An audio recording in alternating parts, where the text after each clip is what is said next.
الله من الشيطان الرجيم بسم الله الرحمن الرحيم الحمد لله رب العالمين الرحمن الرحيم مالك يوم الدين إياك نعبد وإياك نستعين اهدنا الصراط المستقيم صراط الذين أنعمت عليهم غير المغضوب عليهم ولا الضالين آمين.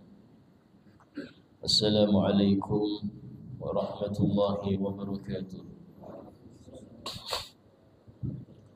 بسم الله الرحمن الرحيم الحمد لله رب العالمين وبه نستعين على أمور الدنيا والدين أشهد أن لا إله إلا الله وحده لا شريك له وأشهد أن سيدنا محمدا عبده ورسوله لا نبي بعده اللهم صل وسلم وبارك وكرم وعظم ومجد على حبيبنا وشفينا وقرة أعيننا محمد وعلى آله وصحبه أجمعين سبحانك لا علم لنا إلا ما علمتنا إنك أنت العليم الحكيم رب اشرح لي صدري ويسر لي أمري واحلل عقدة من لساني يفقهوا قولي بجاه النبي وآله.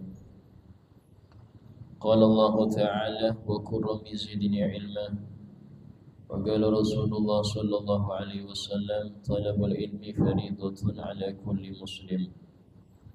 Alhamdulillah, segala puji bagi Allah Subhanahu wa taala yang telah menjadikan majelis-majelis ilmu adalah kebun-kebun surga. Sehingga di antara wasiat Sayyidina Luqman Al-Hakim kepada putranya, dia mengatakan, ya bunayya, wahai putraku, jalisil ulama, seringlah engkau duduk-duduk di majelisnya para ulama. Fa innallaha ahyal qulubal qasiyah, sesungguhnya Allah menghidupkan hati-hati yang kering, hati-hati yang keras, binuril hikmah, dengan cahaya hikmah, cahaya nasihat, kama ahyatil ardh biwabilis sama, sebagaimana Allah menghidupkan tanah yang kering kerontang dengan siraman air hujan. Sehingga dalam hal ini di antara adab seseorang hadir majelis adalah dia merasa enggak punya apa-apa, kosong, memiliki wadah yang kosong yang ingin untuk diisi. Dan yang mengisi bukan ustaz, tapi yang mengisi adalah Allah Ta'ala. Semua yang hadir di sini mengharap daripada kemurahan Allah Ta'ala, baik itu yang mengajar atau yang hadir. Baik itu yang mengajar maupun yang hadir, semuanya butuh dengan rahmat Allah Ta'ala, dan khususnya kucuran daripada ilmu dan madannya. Berkata qala al-Imam Abdullah bin Ali al-Haddad Ba'alawi wa khalifatu al-Imam Ahmad bin Zain al-Habshi. Wa amma qawlu syekhina an-nadhim nafallahu bih wa bimurri ma yaqdi al-ilahu wa hulwihi kun radiyan wa min at-tawakkuli faqra'i. Dan dengan pahitnya apa yang sudah Allah tentukan atau manisnya ketentuan Allah, jadilah engkau ridho. Jadilah engkau ridho dengan hal itu. Wa minat tawakkuli faqra'i, dan ketuklah pintu tawakal kepada Allah Ta'ala. Ar-ridho bil qada'i fardun wajib sawa'un kana murra aw hulwa, wal imanu bihi min jumlatil iman wa dakhilun fi hududih. Wa man lam yarda bi qada'illah wa yasbir ala bala'i falyattakhid rabban siwa, kama fil haditsil marwi 'anillahi ta'ala. Wa qawluhu falyattakhid rabban siwa ay ma'na illam yarda bi qada'illah fa kannahu lam yarda bihi rabban. Fal khalqu 'abidullah wa af'alu wa bajri af'alih wa mahallu qadari. Ridha dengan apa yang Allah tentukan itu suatu yang wajib. Manusia boleh berusaha, tapi yang menentukan hanya Allah Ta'ala. Baik itu ketentuan yang pahit ataupun yang manis. Bahkan mengimani itu semua termasuk iman kepada qada dan qadar, termasuk rukun iman ya.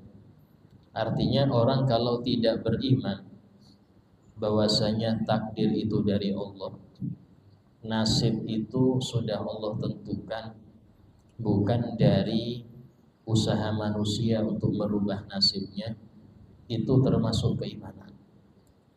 Kalau dia menganggap, oh enggak, nasib saya ya urusan saya, bukan urusan Allah, ini murtad. Hukumnya enggak termasuk muslim, enggak beriman dia.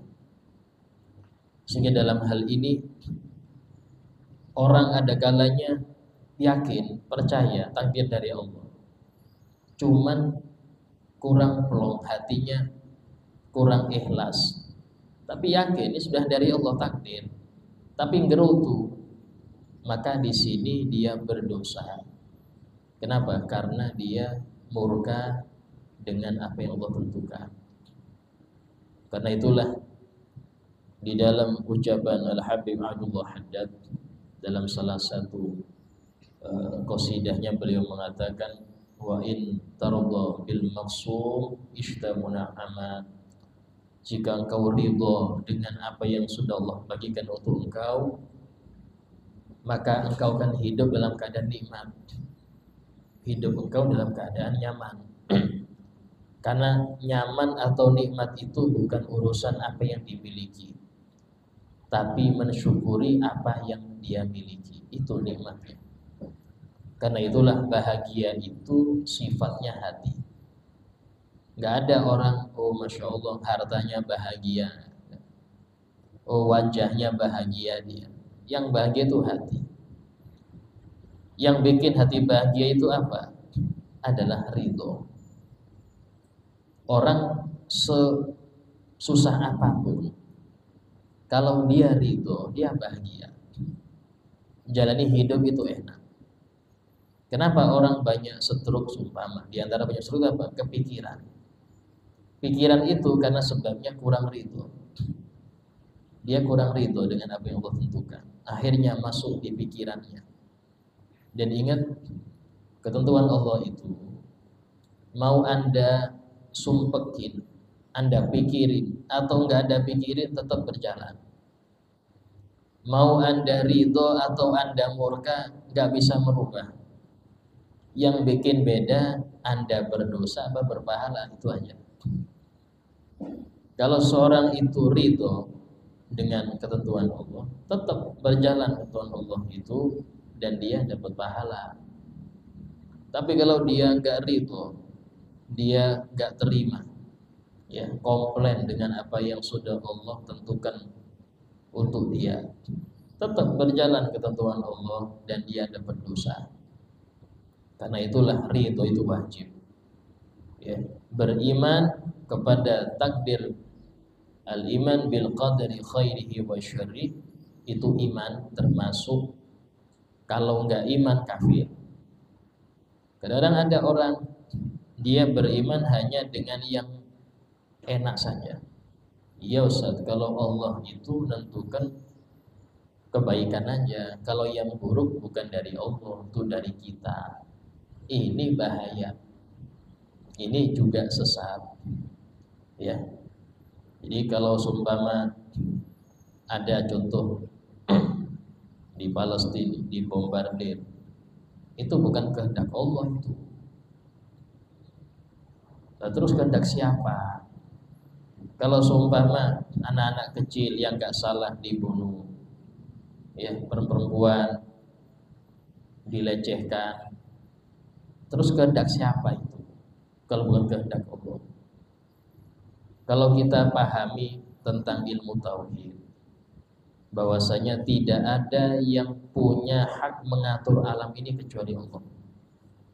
Artinya semua kejadian di dunia ini, mau yang baik atau yang buruk, itu gak lepas dari kehendak Allah. Itu harus kita yakini. Seumpama kita meyakini, oh enggak Ustaz, Allah kehendak yang baik saja. Terus yang buruk siapa yang berkehendak? Oh itu setan Ustaz yang berkehendak. Sekarang berarti setan ini menjadi saingan Allah. Padahal kita sering mengucapkan la ilaha illallah wahdahu la syarikalah. Enggak ada saingan bagi Allah, enggak ada sekutu. Sehingga kalau kita mengatakan setan itu saingan Allah, berarti kan kita menganggap setannya selevel dengan Allah. Bahaya. Padahal setan ini makhluk. Dia ciptaan. Kalau ciptaan aja. Kalau Allah sudah bilang mati, mati semua itu. Kun fayakun, habis. Jadi jangan menganggap setan itu lawannya Allah. Tidak. Enggak selevel. Setan itu bergerak pun dengan izin Allah. Iblis pun Allah ciptakan. Dan perbuatan iblis pun Allah ciptakan. Memang seperti itu. Sehingga dalam hal ini, kalau orang meyakini takdir yang baik dan buruk itu sudah dari Allah, maka dia beriman. Tinggal sisanya ridho apa enggak. Kalau dia enggak ridho, dia beriman tapi enggak ridho, dia dosa. Bahkan dosa ini terlampau besar. Karena apa? Karena dosa hati. Kalau maksiat hati itu berat. Seperti amal hati itu sangat berat di timbangan amal, maksiat hati juga sangat berat. Kenapa? Karena urusannya dengan Allah. Dan itulah dikatakan di sini, wa man lam yarḍa bi qada'illah, barang siapa yang tidak ridho dengan ketentuan Allah, wa yasbir ala bala'ih, dan tidak sabar dengan ujian Allah, sampai putus asa, pengen bunuh diri karena penyakit yang gak kunjung sembuh, ya, atau musibah yang bertubi-tubi, ini dosa lebih besar daripada bunuh dirinya. Bunuh dirinya dosa besar itu. Tapi putus asanya dia itu lebih berat daripada bunuh dirinya. Kenapa? Karena maksiat hati. Ya, maksiat hati. Terus bagaimana Ustaz? Allah kita harus yakin. La yukallifullahu nafsan illa wus'aha. Allah tidak akan memuji seorang hamba kecuali dengan kemampuannya. Ini kepada nafsun, kepada kemampuan hamba itu. Artinya, tidak mungkin Allah itu menguji kita di luar batas kemampuan kita. Ujian Allah itu pas, proporsional, sesuai dengan dia, kelasnya sekian, kasih ujian sekian. Tidak ada orang itu tidak sesuai dengan kelasnya, tidak. Ujiannya pasti sesuai. Tapi masalahnya dia manja apa enggak, itu aja. Kadang-kadang orang manja, ya, pengen nyaman terus, padahal dia harus diuji. Apa sih faedahnya ujian? Pertama, merontokkan dosa. Merontokkan dosa, karena dia jarang istighfar, jarang ibadah sunnah, ya. Sehingga caranya biar dosa dia rontok, dikasih ujian sama Allah. Ini nggak perlu istighfar lagi nih. Kasih ujian itu untuk cepat rontok. Karena itulah biasanya orang kalau banyak ujian, perbanyak istighfar. Dia introspeksi, dosa apa yang belum tobat ini? Kok sampai diuji kayak gini? Yang kedua, tujuan daripada ujian menaikkan derajatnya. Paling cepat seseorang itu dinaikkan derajat itu kan dengan sabar. Paling cepat itu dengan sabar. Dan sabar itu harus ada ujian. Nggak mungkin dikasih nikmat terus sabar, kayak apa? Paling cepat menaikkan derajat seorang itu dengan sabar.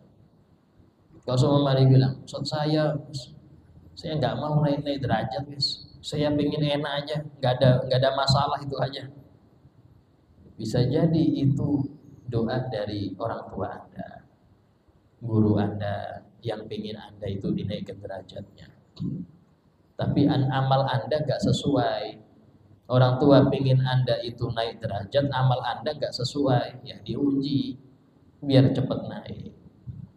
diuji biar cepat naik. Yang ketiga, fungsinya ujian agar tidak terlalu betah di dunia yang fana ini, di dunia yang harus kita tinggalkan mau nggak mau harus kita tinggalkan. Kalau nggak ada ujian, Anda nggak mungkin rindu akhirat. Pasti pengen di sini 1000 tahun. Kenapa? Nyaman Ustaz, sudah enak di sini. Mending nggak ada mati Ustaz. Enak di sini, sudah nyaman, nggak ada apa-apa, sakit aman, nggak ada sakit, nggak ada miskin, saya enak. Loh, nggak bisa. Kematian pasti ada. Termasuk sayang Allah, Anda diuji agar Anda sadar di sini bukan tempat engkau. Tempat engkau itu di akhirat. Sehingga sama Allah diuji agar dia nggak betah, dipaksa. Oh gini ya di dunia ini ya, ada aja gangguan. Akhirnya dia mikir, oh nggak ada gangguan di surga. Ketika dia mikir seperti itu, dia banyak bersiap-siap berbekal untuk akhirat. Ini kebaikan dia. Ya.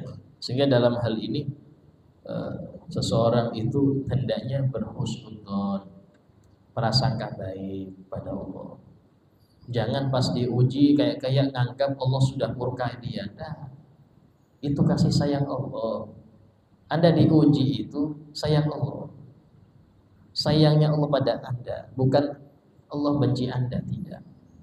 Tapi karena sempitnya pemikiran seorang hamba ini, sehingga dia nganggap ini ujian, ini Allah benci saya, Allah gak peduli sama saya. Nah, bisa jadi Anda dikasih ujian yang kecil agar Anda terhindar dari ujian yang besar. Ya, diuji dengan yang kecil. Kenapa? Biar gak lalai. Lalai ini ujian besar.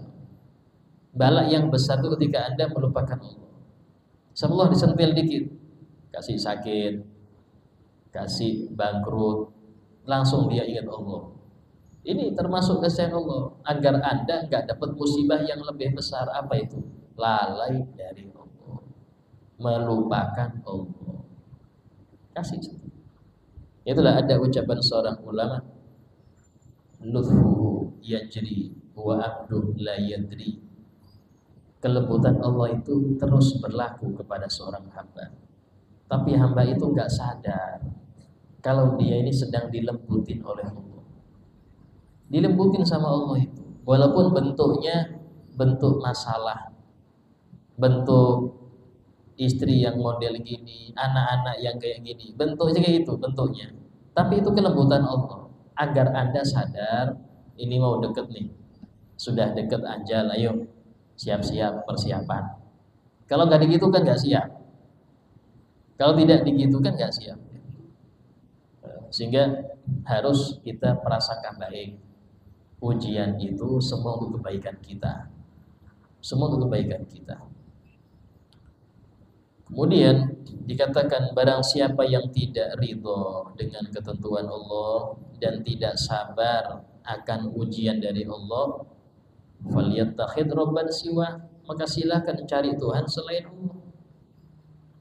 Ini dalam hadis disebutkan. Hadis qudsi Allah Ta'ala berfirman, man lam yardo ala qadai, barang siapa yang enggak ridho atas ketentuanku, wa yasbir ala balai, dan dia tidak sabar atas cobaan dariku, falyattakhid rabban siwahi, silakan dia cari Tuhan selain aku, silakan. Artinya apa? Artinya di sini kalau dia tidak ridho dengan ketentuan Allah, seakan-akan dia tidak rela Allah jadi Tuhannya. Kayak dia nggak rela Allah jadi Tuhannya. Ya. Sehingga kayak yang ngatur alam ini harusnya kayak gini, ya Rob, bukan kayak gitu. Harusnya saya itu enak terus harusnya, bukan kayak gini. Kadang komplain harusnya ya, nggak ada anak kecil yang dibunuh, nggak ada kedoliman harusnya. Padahal semua yang Allah tentukan ini paling baik, paling baik. Sumpah kita dibuka hijab dan kita tahu apa di balik musibah yang kita dapat. di balik anak kita yang gini, di balik sehingga yang model gini, kita akan nangis karena bersyukur. Alhamdulillah, alhamdulillah. Karena dan kita nangis nyesel, kenapa saya komplain waktu itu. Yang terbaik itu dari Allah. Cuman tadi ya, sebesar kenalnya hamba kepada Allah, sebesar itulah ridho dia. Orang yang kurang kenal Allah, maka ridhonya kurang. Sehingga dia menganggap dia yang bisa ngatur hidupnya. Tidak. Disebutkan bahwasanya Nabi kita Muhammad SAW itu saking sayangnya pada umatnya, sampai minta untuk umat itu banyak. Minta umatnya. Beliau itu setiap malam itu mendoakan, Allahumma fir di ummati, ya Allah ampunilah umatku itu yang telah lalu, yang akan datang, dosa yang dia sembunyikan atau dia tampakkan, dosa yang dia sengaja atau dia yang enggak sengaja. Itu tiap malam Nabi berdoa seperti itu. Sehingga sampai-sampai Allah Ta'ala pernah berfirman kepada Nabi Muhammad, ya Muhammad, kalau memang engkau mau, tak serahkan urusan umat kepada engkau. Yes, engkau yang urus umatmu sudah. Saking banyak mintanya Nabi untuk umatnya, engkau urus sendiri sudah umat. Kalau engkau mau. Apa kata Nabi? Tidak ya Rabb. Karena rahmat engkau lebih tinggi daripada rahmatku. Sayangnya engkau kepada umatku lebih tinggi daripada rahmatku pada mereka. Nah, dari saya ini bagaimana Allah itu punya sifat Rahman Rahim. Sampai-sampai dalam suatu hadis qudsi Allah berfirman, Inna rahmati sabaqat ghadabi. Rahmatku, sifat sayangku itu mengalahkan murkaku. Mengalahkan murkaku. Karena itulah Allah punya sifat Ghaffar, Ghafur, Al-Afu, yang maha memaafkan. Sehingga kalau seumpama ada seseorang hamba yang dia nggak pernah maksiat, atau satu kampung nggak pernah maksiat, maka Allah Ta'ala akan mewafatkan mereka dan Allah ganti dengan kaum yang ada maksiatnya. Kenapa? Biar berfungsi nama Allah Ghaffar ini. Dan kalau nggak ada yang maksiat, ya apa nama Allah Ghaffar bisa kepake? Artinya rahmat Allah di situ. Dikatakan di sini, waqad warada, dan telah datang dari Nabi Muhammad SAW bahwasanya beliau mendapatkan dari Allah Ta'ala, yaitu hadis qudsi. Allah berfirman, qaddartul maqadir, aku sudah menentukan semua ketentuan. Wa dabbartu tadabir, dan aku sudah mengurus semua urusan hamba. Mau itu yang kafir, yang mukmin, yang manusia, yang hewan, yang jin, yang tumbuhan, semua Allah atur. Wa ahkamtu sun'a, dan aku sangat teliti dalam apa yang aku ciptakan. Artinya teliti di sini gak ada sedikit pun cacat. Ditentukan nafasnya sekian kali, ditentukan semua, rezekinya sekian per hari ditentukan. Faman radiya, barang siapa yang ridho dengan apa yang sudah aku atur, falahur ridho minni, maka aku meridhoi dia. Maka aku meridhoi dia. Hatta yalqani, sampai dia nanti bertemu denganku. Sampai dia ini bertemu denganku. Wa man sakhata falahus sakhat minni hatta yalqani. Dan barang siapa yang murka, enggak terima dengan apa yang aku atur untuk dia, maka dia dapat murkaku sampai bertemu denganku. Dari sini penting, sifat ridho ini penting. Maka dalam hadis ini kita mengambil pelajaran, kata beliau, anar ridho wa adamus sukhut. Arti ridho itu ya tidak komplain, tidak murka, tidak apa jadi tidak ikhlas. Ya. Arti ridho itu tidak murka, ya. Dan murka itu berarti tidak ikhlas.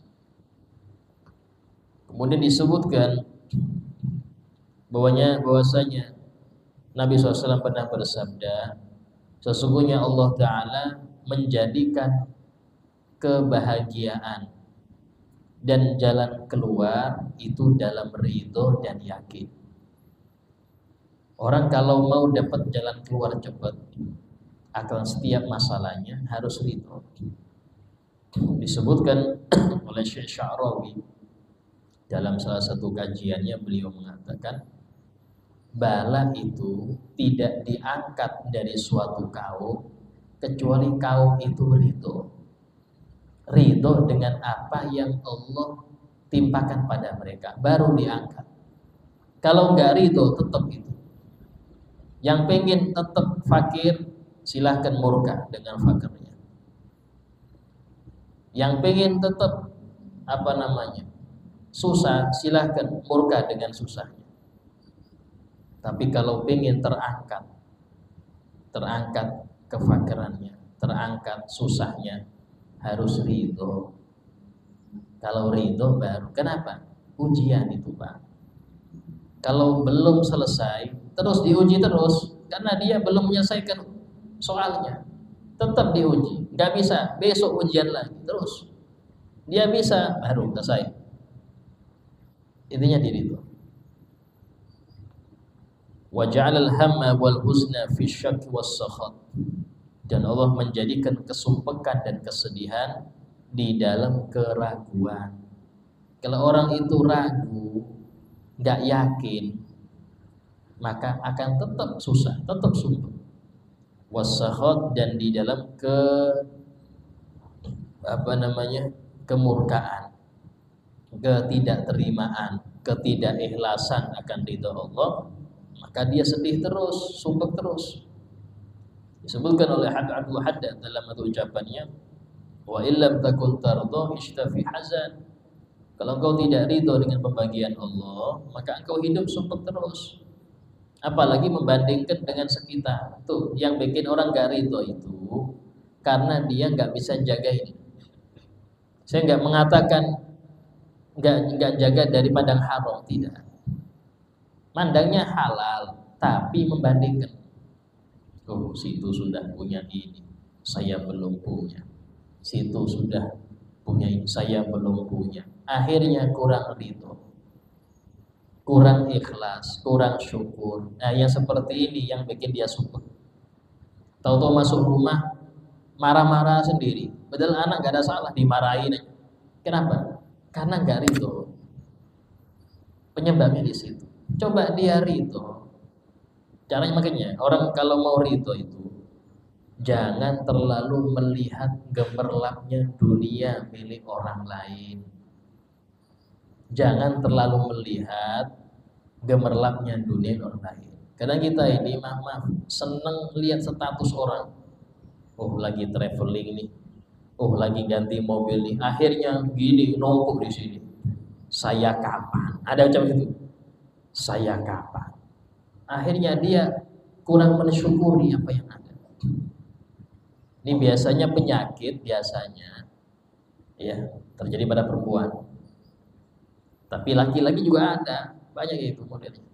Kenapa? Coba tutup, gak usah lihat status orang, gak usah.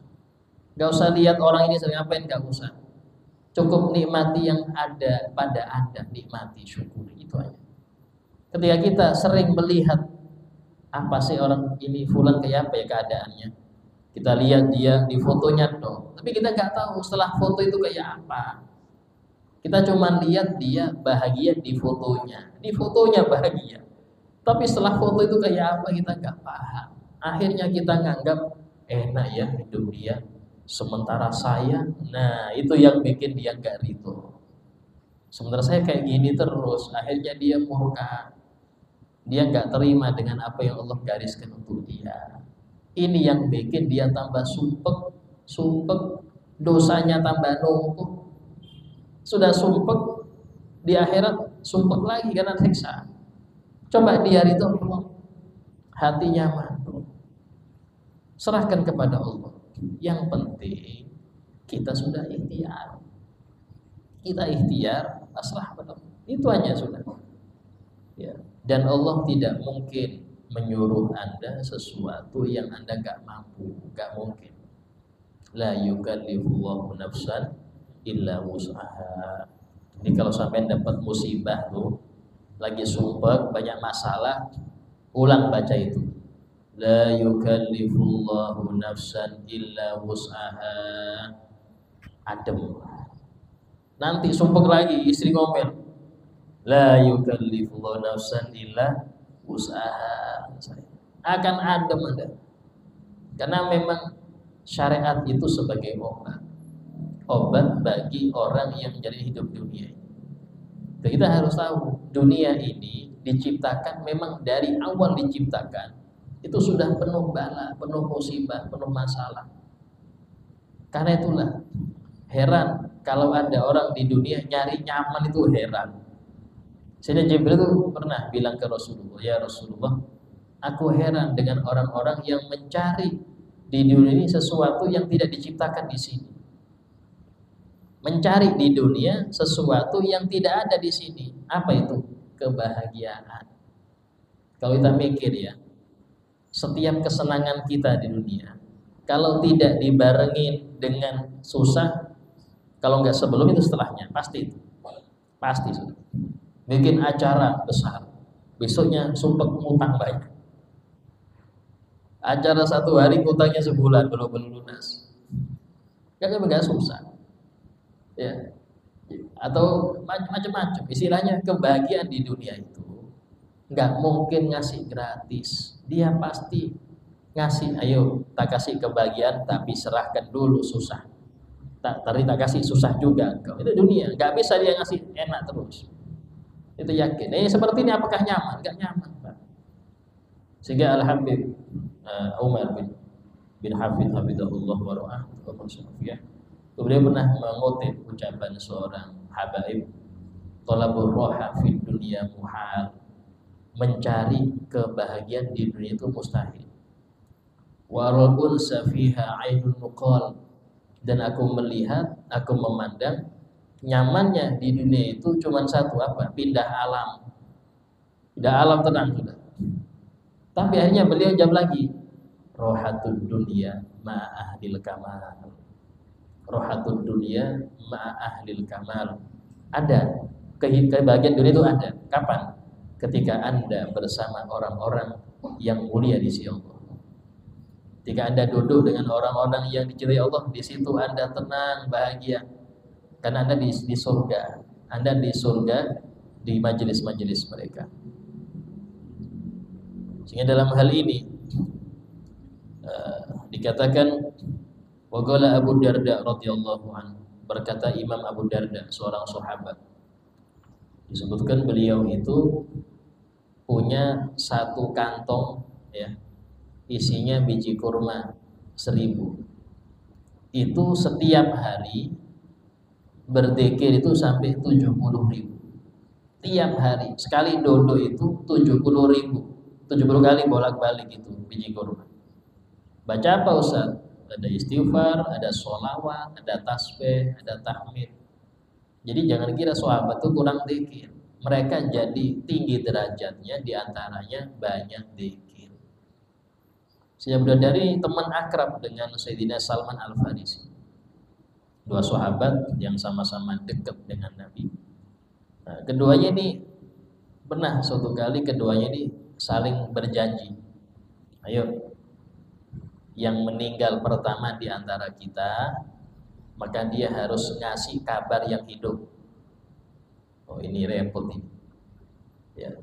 Ayo, yang meninggal pertama dari kita, yang meninggal harus ngasih kabar yang hidup. Subhanallah, yang meninggal pertama Sayyidina Abu Darda. Ditunggu sama Sayyidina Salman ini. Ini mana enggak muncul-muncul ini mimpi. Saya itu mimpi. Tanya Sayyidina Salman, ya apa kabar di alam barzah? Alhamdulillah, aku melihat tawakal itu sesuatu yang sangat menakjubkan. Aku melihat tawakal kepada Allah itu sesuatu yang menakjubkan. Kata Sina Abu Darda, ya, di mimpinya Sayyidina Salman Al-Farisi. Ini beliau mengatakan, darwatul iman as-sabru lil hukmi warridho bil qada. Puncaknya keimanan. Darwah itu kalau kita tahu unta itu ada punuknya ya. Punuknya unta. Ini punuknya keimanan. Iman yang paling tinggi itu apa? Kata beliau as-sabru lil hukmi. Sabar dengan hukum Allah. Allah memberi hukum semuanya. Sabar dengan hukum Allah.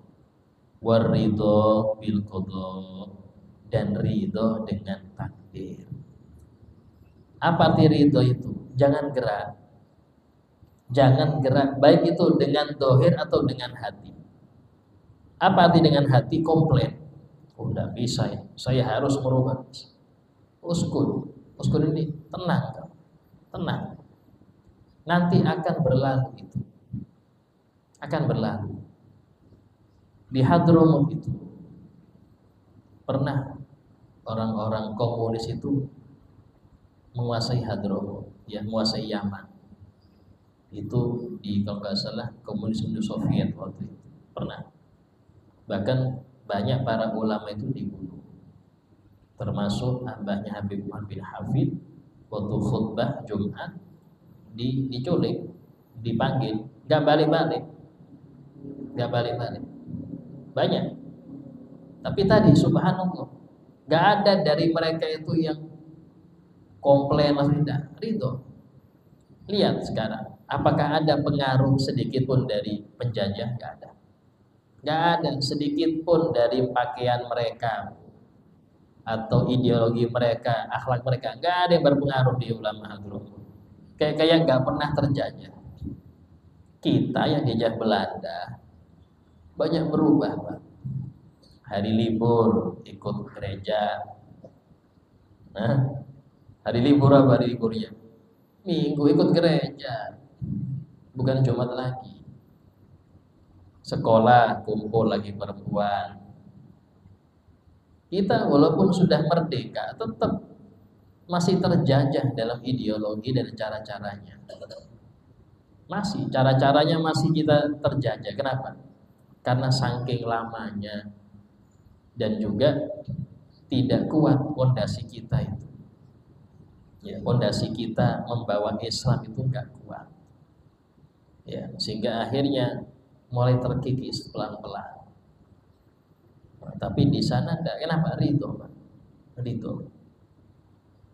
Kemudian waqal Fudail bin Iyad rahimahullah, berkata Imam Fudail bin Iyad rahimahullah, idza stawa indal abdi al-man'u wal 'atha faqad radiya 'anillahi ta'ala. Jika sama di hati seorang hamba, sama antara diberi atau gak diberi, diberi oleh Allah atau gak diberi oleh Allah, sama. Artinya urusan dunia ya. Maka dia sudah benar-benar ridho kepada Allah. Kalau dia membedakan, wah diberi senang Ustaz, gak diberi saya susah, belum ridho. Belum ridho itu. Nah, kalau dia itu sama, kan itulah di dalam doa habis sholat, doa Nabi SAW, Allahumma la mani'a lima a'tait. Ya Allah, tidak ada yang mencegah selama Engkau yang memberi. Wala mu'tiya lima mana'ta, dan tidak ada yang bisa memberi kalau Engkau sudah mencegah. Ini hakikat. Artinya seseorang itu harus memandang yang memberi, yang mencegah itu Allah. Jangan lihat perantara. Ada orang ngasih Anda, langsung ini Allah yang ngirim. Yang menggerakkan hati dia ini Allah. Maka langsung ucapkan dari hati, alhamdulillah, terima kasih ya Allah. Nah, dan ke orang itu, terima kasih ya, karena Anda menjadi perantara kebaikan Allah kepada saya. Anda menjadi perantara kebaikan Allah kepada saya. Seumpama bukan dia, Allah kasih yang lain. Karena itulah hamba yang ngerti pemberi itu adalah Allah, dia nggak gampang kepincut hatinya dengan orang yang berbaik hati kepadanya. Misalnya kita itu terikat, oh dia sudah ngasih saya nih, nggak enak. Yang ngasih Allah, cuman dia diberi kemuliaan oleh Allah untuk menjadi perantara kebaikan Allah kepada Anda.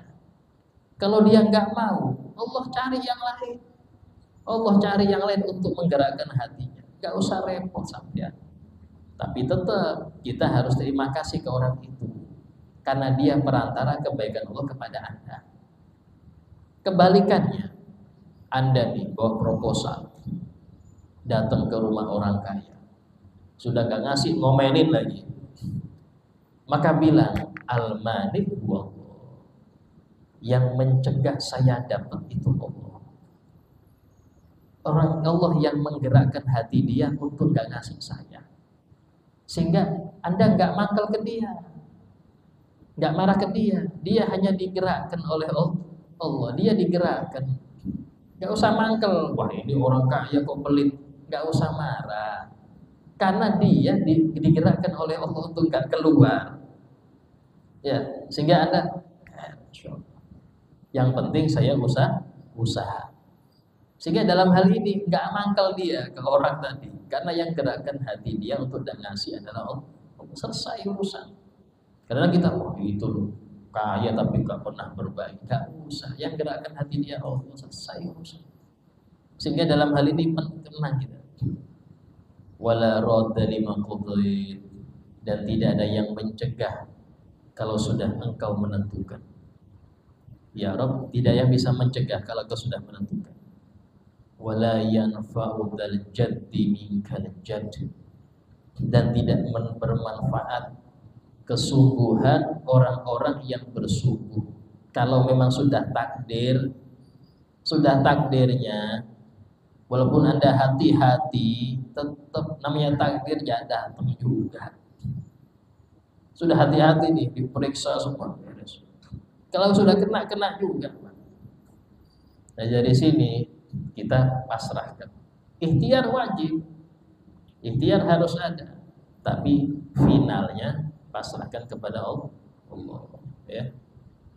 Nah, jadi sini beliau mengatakan demikian.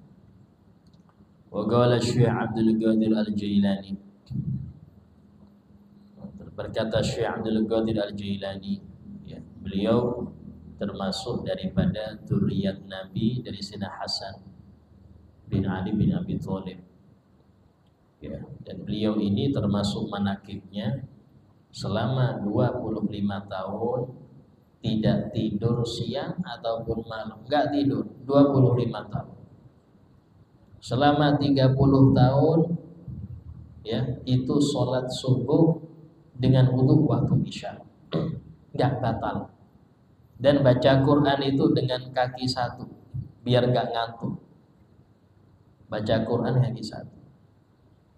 Dan itu Masya Allah, termasuk rajanya para aulia, rajanya para wali, Syekh Abdul Qadir Al-Jailani.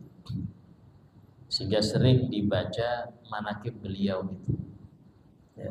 Kenapa dibaca manakib? Karena kata ulama, inda dzikris sholihin tanazzalur rahmat. Ketika disebutkan nama orang soleh atau sejarahnya atau kisahnya, rahmat itu turun. Apa rahmat itu, Ustaz? Hati Anda pengen niru. Hati Anda merasa saya jauh nih dari Allah nih. Saya jauh nih. Kalau lihat seperti ini saya jauh dari Allah. Itu rahmat berarti masuk. Itu rahmat berarti turun ke hati Anda. Itu yang dimaksud dengan tanazzalur rahmat. Sehingga obat untuk hati yang sumpek urusan dunia, sering-sering baca biografi orang soleh, agar Anda tetap bersyukur dan tetap kurang dalam ibadah. Kalau kita perhatikan, fulan yang kaya, fulan yang pejabat, fulan yang ini, siapa yang dikenal? Siapa yang disebut namanya? Siapa yang di-Fatihah yang paling banyak? Orang soleh, ulama yang disebut. Gak ada. Oh, kolal pejabat fulan, gak ada. Ya disebut itu orang-orang. Kalau seperti itu, kenapa kau kita malah nggak pengen satu dari anak kita jadi seperti mereka? Ingat, kalau disebutkan seorang ulama, ayahnya masih disebut, walaupun bukan ulama. Jadi keberkahan anak soleh itu ayahnya pun difatihai. Ayahnya pun yang bukan siapa-siapa difatihai. Kenapa? Karena punya anak, masya Allah. Ya, itu faedahnya di situ. Si Imam Malik mengatakan, aku heran kalau ada orang punya anak 2 atau lebih, satu pun gak ada yang jadi ulama. Padahal satu aja jadi ustadz, jadi ulama. Seperti Anda bangun masjid. Kayak Anda bangun masjid sudah. Kenapa? Jariahnya terus menerus. Terus menerus. Sebelum anak itu dapat, Anda dapat duluan. Sebelum yang anak Anda yang soleh itu dapat pahala dari murid-muridnya, Anda dapat duluan. Nah, itu faedahnya ya. Insyaallah kita lanjutkan kajian kita insyaallah tentang ucapan Syekh Jilani tentang ridho akan datang. Semoga Allah Ta'ala menjadikan kita orang-orang yang ridho akan ketentuannya, bersyukur atas nikmatnya, sabar akan setiap ujian-ujiannya. Ala hadiniyah wa kulli niyatin shalihah. Al-Fatihah. Bismillahirrahmanirrahim. Alhamdulillahirabbil alamin. Ar-Rahmanir-Rahim. Maliki yaumiddin. Iyyaka na'budu wa iyyaka nasta'in. Ihdinas siratal mustaqim. Siratal ladzina an'amta 'alaihim ghairil maghdubi 'alaihim waladdallin. Amin. Bismillahirrahmanirrahim. Alhamdulillahirabbil alamin. Allahumma shalli wa sallim ala sayyidina Muhammad wa ala alihi wa sahbihi ajma'in. ربنا انفعنا بما علمتنا ربي علمنا الذي ينفعنا ربي فقهنا وفقه أهلنا وقرابات لنا في ديننا ربي وفقنا ووفقهم لما ترتضي قولا وفعلا كرما وارزق الكل حلالا دائما وأخل أذكياء علما نحظى بالخير ونكفى كل شر ربنا واصلح لنا كل شؤون وخير بالرضا منك العيون وقضي عنا ربنا كل الديون قبل أن تأتينا رسل المنن ربنا آتنا في الدنيا حسنة وفي الآخرة حسنة وقنا عذاب النار وصلى الله على سيدنا محمد وعلى آله وصحبه وسلم والحمد لله رب العالمين. السلام عليكم ورحمة الله وبركاته.